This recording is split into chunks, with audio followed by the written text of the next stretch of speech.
नमस्कार मित्रांनो, जय महाराष्ट्र।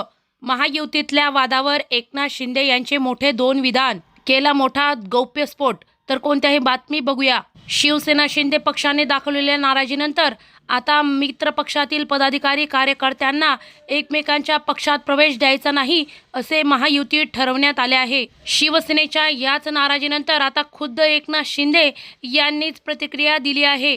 त्यांनी दिल्लीत अमित शहांसोबत नेमकी काय चर्चा झाली, राज्यात महायुतीबद्दल नेमकं काय ठरलं याबाबत सविस्तर माहिती दिली। या मुलाखतीत बोलताना त्यांनी महायुतीत कथित नाराजी नाट्यावरही भाष्य केले। मी प्रचार करतोय, देवेंद्र फडणवीस, अजित पवार प्रचार करत आहेत, आम्ही प्रचारात आघाडीवर आहेत आणि काही ठिकाणी आमची भाजपशी युती आहे, काही ठिकाणी अजितदादांना यांच्याशी युती आहे। लोकांना स्थानिक पातळीवरील विकास पाहिजे। मैत्रीपूर्ण लढाईत एकमेकांवर टीका न करता सकारात्मक पद्धतीने विचारात्मक प्रचार करायचा असं आम्ही ठरवलेलं आहे, असं एकनाथ शिंदे यांनी सांगितले। महायुतीत काही मतभेद होणार नाही असं मी माझ्या कार्यकर्त्यांना सांगितलंय, अशी माहिती खुद्द एकनाथ शिंदे यांनी दिली। एका ठिकाणी काँग्रेस आणि विरोधी पक्षातील पदाधिकारी शिवसेनेत प्रवेश करणार होते, त्यामुळे हे प्रवेश करणारे भाजपातील तर नाहीत ना रे बाबा, असे आवर्जून विचारले।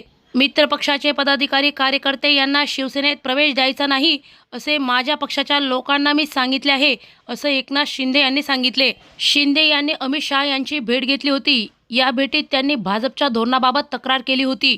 या भेटीवरही शिंदे यांनी प्रतिक्रिया दिली। मी दिल्लीत जाऊन तक्रार केली असा विषय नाही, तक्रार करण्याचा माझा स्वभाव नाही। मला बिहारमधील शपथविधीसाठी बोलवण्यात आले होते, त्यासाठी मी दिल्लीला गेलो होतो, असं एकनाथ शिंदे यांनी सांगितले।